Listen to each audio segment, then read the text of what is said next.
Alô, comunidade das redes sociais. Estou aqui mais uma vez para tratar de mais um tema. O tema agora é: o que cobrar de Bolsonaro? Sabemos que uma cobrança, ela depende de muitos fatores. A eficiência de uma cobrança depende de muitos fatores. Fatores internos, fatores externos. Depende da dinâmica do jogo político. Porque uma cobrança, ela tem duas coisas importantes. Ela tem a legalidade e ela tem a legitimidade. Não só a legalidade e a legitimidade do ator político que está num cargo público, como a legalidade e a legitimidade de um cidadão. Quando alguém se elege, a pessoa leva com ela o seu histórico. O que ele falou durante toda a sua vida, o que esse cidadão militou, quais foram as militâncias, as propostas, as causas, as lutas em que ele esteve engajado. Quais foram? Durante a campanha, o que ele falou, quais foram as propostas. Então, a legalidade e, acima de tudo, a legitimidade tem muito a ver com essa dinâmica do jogo político. Então, dentro do jogo político e histórico do Brasil e, sobretudo, na história de Bolsonaro como político, o que cobrar dele? Podemos cobrar de Bolsonaro um estado do bem-estar social em que dê prioridade à educação pública, que dê prioridade à saúde pública, onde o Estado seja o maior detentor e promotor do bem-estar social? Eu acho que existem algumas dificuldades nisso. E talvez uma pessoa que for cobrar isso de Bolsonaro, talvez não o conheça muito bem e talvez tenha votado nele de uma forma um tanto quanto equivocada. Porque durante toda a trajetória de vida de Bolsonaro, ele nunca foi um divulgador e promotor do Estado do bem-estar social. Então, como agora eu vou cobrar deste político que ele fale como um advogado do Estado do bem-estar social? Porque na campanha foram colocadas duas propostas. Algumas propostas social-democrata, por parte de Ciro Gomes, por parte de Fernando Haddad. E por parte de Bolsonaro foi colocada uma proposta liberal ou neoliberal, razão pela qual seu ministro da Economia é Paulo Guedes, formado na Universidade de Chicago, universidade essa com uma longa tradição liberal, neoliberal. E o que o liberalismo e o que o neoliberalismo representam para a sociedade brasileira, representam para a América Latina. Foram boas as experiências liberais e neoliberais que nós tivemos na América Latina? O que é a América Latina? Na América Latina, existe algum país do bem-estar social, sobretudo o Brasil, quando na história do país nós fomos um Estado do bem-estar social? O Bolsonaro propôs isso. Porém, o cidadão, mesmo que isso não tenha sido feito por Bolsonaro em termos de proposta política, o cidadão, ele tem o direito de cobrar do político bem-estar social. Afinal de contas, o bem-estar social, ele está relacionado à educação de qualidade, à educação pública de qualidade na sua base. Está relacionado à saúde pública de qualidade como direito. Então, todas essas coisas elas fazem parte do estado do bem-estar social. E como cidadão, nós temos o direito, sim, de cobrar do político, de cobrar do homem público esse estado do bem-estar social. Por quê? Porque nas atribuições legais, sobretudo na Constituição que nós temos, porque nós temos uma Constituição pautada no bem-estar social. Uma Constituição pautada na social-democracia, sobretudo na social-democracia francesa. Inclusive os partidos que fizeram parte, os partidos que mais movimentaram a Constituição de 88, a Constituição Cidadã, como o PSDB, PT, são partidos que nascem dentro de propostas social-democratas do estado do bem-estar social que estava em discussão no mundo, ali pelos idos da década de 70 principalmente, e nos idos da década de 80. Então, a Constituição, ela é lançada com essa proposta de ser Estado do bem-estar social, de que o Brasil fosse um Estado do bem-estar social.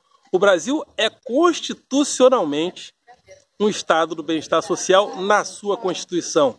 A Constituição do Brasil, por incrível que pareça, por mais que o mundo esteja fazendo uma guinada liberal, uma guinada direita, uma guinada conservadora, eu não sei como o Brasil vai se virar para ser um país à direita se ele tem uma Constituição social-democrata e à esquerda.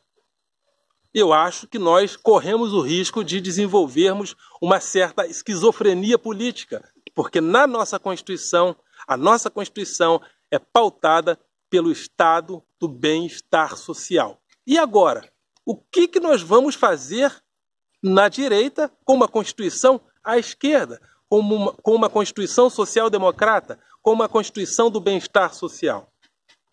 O que nós vamos fazer?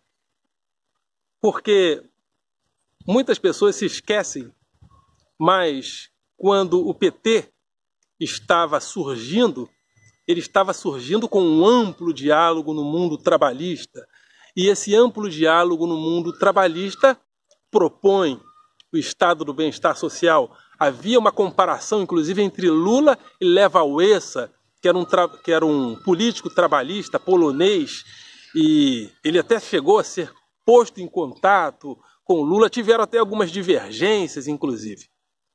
Mas o PT, ele nasce e se desenvolve dentro dessa aura trabalhista de estado do bem-estar social que se desenvolve no Brasil como discurso, mas que acaba não ocorrendo.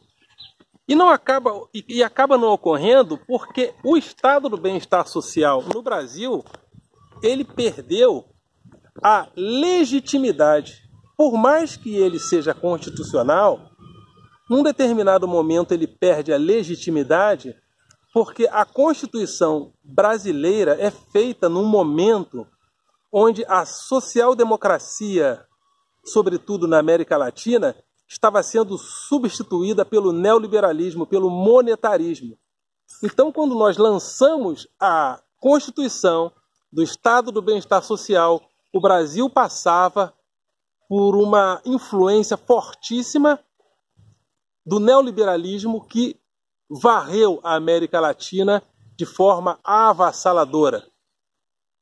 No Brasil, tivemos o liberal Fernando Collor de Mello, eleito nas eleições de 89.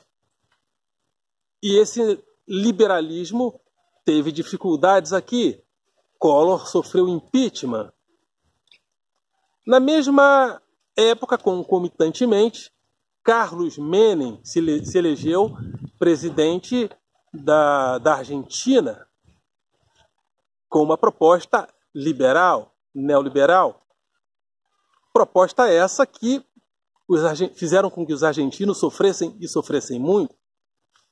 No Equador houve muitas reivindicações por parte da própria população, porque a população entendia que o neoliberalismo ali levaria direitos fundamentais do povo, inclusive de acesso à água. Segundo o povo, segundo os manifestantes, queriam privatizar a água.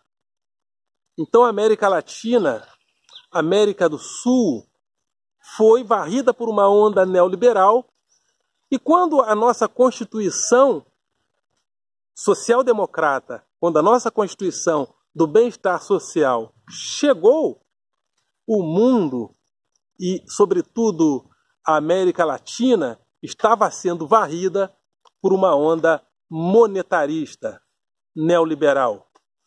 Essa onda monetarista e neoliberal que o Brasil sofreu, ela vinha já de longa data, principalmente pela influência de um teórico, Milton Friedman, que escreve, inclusive, Capitalismo e Liberdade, Prêmio Nobel de Economia, na década de 70.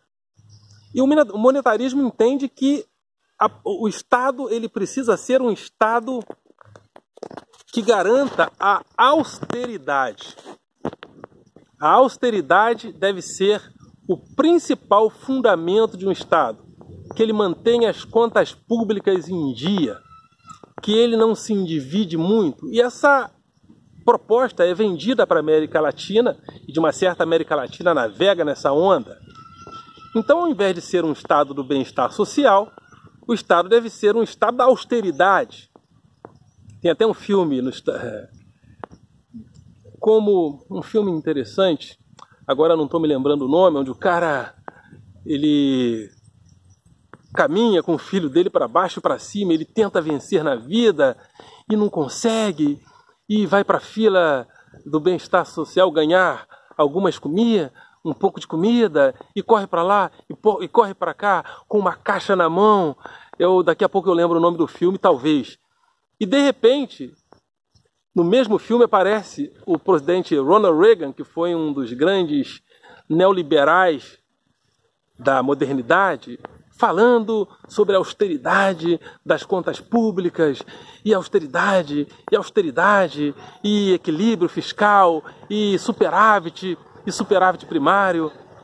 E ele, o ator do filme, né, no seu personagem, correndo para baixo e para cima, tentando daqui e tentando dali, enquanto o Estado busca austeridade, equilíbrio fiscal, equilíbrio das contas públicas. O filme, de uma certa forma, inclusive nesse capítulo, né, nessa fase, é uma crítica. Pensou o que está sendo feita aquela política. Margaret Thatcher, na Inglaterra, primeira-ministra inglesa também, uma política muito engajada nessa onda neoliberal. E essa onda chega à América Latina, ela chega ao Brasil. E quando o Brasil faz a sua Constituição, ele faz uma Constituição do bem-estar social, porém o bem-estar social feito na Constituição, defendido pela Constituição, porque a nossa Constituição é a Constituição do bem-estar social, esse bem-estar social que é constitucional e aparentemente legal não ganha a legitimidade necessária, porque o mundo está passando por uma onda liberal. E hoje nós temos um político chamado Jair Bolsonaro que venceu as eleições. E ele venceu as eleições tendo um histórico vasto e robusto de contrariedade ao estado do bem-estar social. Quando eu falo estado do bem-estar social, eu não estou falando apenas de melhorar a saúde pública. Eu não estou falando apenas de melhorar a educação pública. O estado do bem-estar social é uma proposta social-democrata que cuja pretensão é que o Estado se organize fundamentalmente em ser um Estado mantenedor do bem-estar social da sua população. O Estado se organiza com essa característica principal. Inclusive, eu já ouvi dizer que em alguns países, aqui no Brasil, você é visto mais como contribuinte e menos como cidadão. Porém, então, quando você vai a qualquer lugar e você tem que apresentar um documento, o primeiro documento que te pedem, na grande maioria das vezes, é o CPF. Por quê? Porque você aparece ao Estado brasileiro, acima de tudo, como contribuinte. Em alguns países, eu já ouvi dizer que o primeiro e principal documento é, às vezes, um documento que se refere ao bem-estar social, que se refere à sua aposentadoria futura, porque aquele país, ele é Estado do bem-estar social. Então, o bem-estar social não é só melhorar a educação, melhorar a saúde pública, melhorar os serviços, melhorar a mobilidade urbana, melhorar um pouquinho a segurança pública. O Estado do bem social, do bem-estar social, é um Estado que se organiza no sentido de a sua principal fonte política seja o bem-estar da sua população. E no mundo nós temos... E outra coisa, Estado do bem-estar social, social-democracia, faz parte de uma família, da família comunista, da família socialista, né? Comunismo, socialismo e social-democracia, comunismo, socialismo, social-democracia e Estado do bem-estar social é a mesma coisa. Por isso é que você vê os teóricos neoliberais atuais do Brasil, sobretudo Jair Bolsonaro, se contrapor sempre a uma ideia quando ela é muito social-democrata, porque aí ele taxa de comunismo. Porém, não é comunismo, porque o comunismo é um lugar onde os meios de produção são socializados pelo Estado. E nos estados praticantes do bem-estar social, da social-democracia, sobretudo ali no norte europeu, isso acontece muito. Isso acontece no Canadá, isso acontece na Irlanda do Norte, isso acontece... A própria França é muito influenciada pelo estado do bem-estar social. Portugal hoje bebe o bem-estar daquela população hoje, bebe na fonte desse tipo de postura política, do estado do bem-estar social. Porém, a nossa Constituição, do ponto de vista legal, é a Constituição do bem-estar social. Uma Constituição que garante ao cidadão o bem-estar e, constitucionalmente, o Estado precisaria e precisa estar, ou precisaria estar envolvido com isso. Só que, legalmente, as coisas são uma coisa. Legitimamente, as coisas podem ser outra coisa.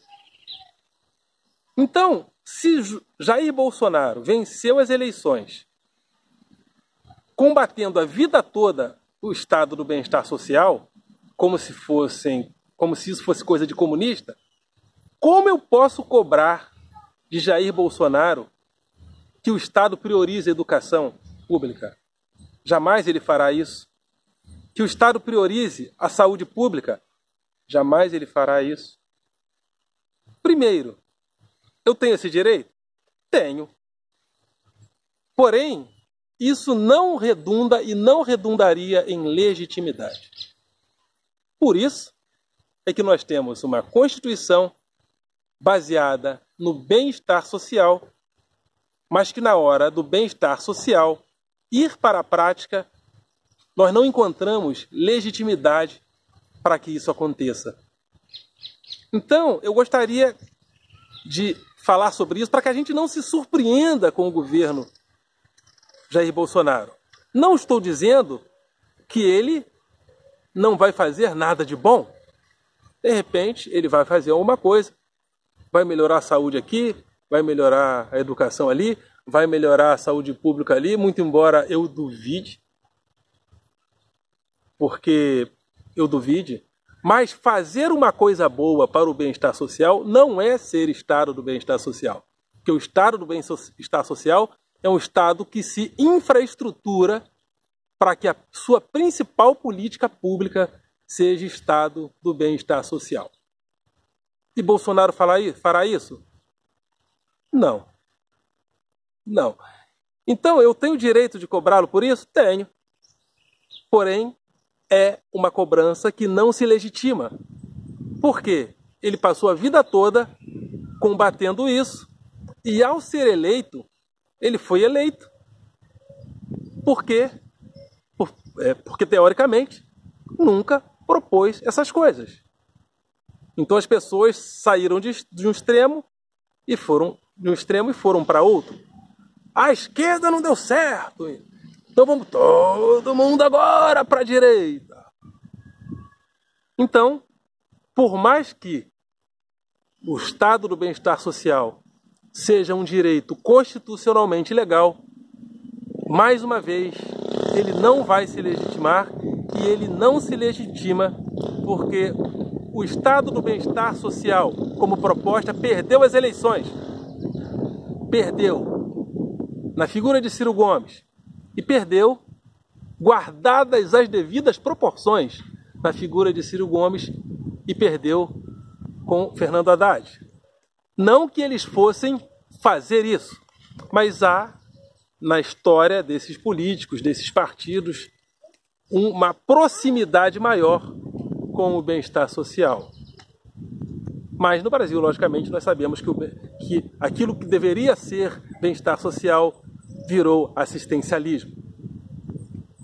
Então, é importante falar dessas coisas, porque a pergunta foi: o que cobrar de Bolsonaro? Podemos cobrar legalmente um Estado do bem-estar social? Podemos. Mas isso não vai se legitimar, porque a sua história política e a sua vida pública nunca foi pautada por isso, e muito menos nas suas propostas para a presidência da República. Ok, galera? Vocês são do coração.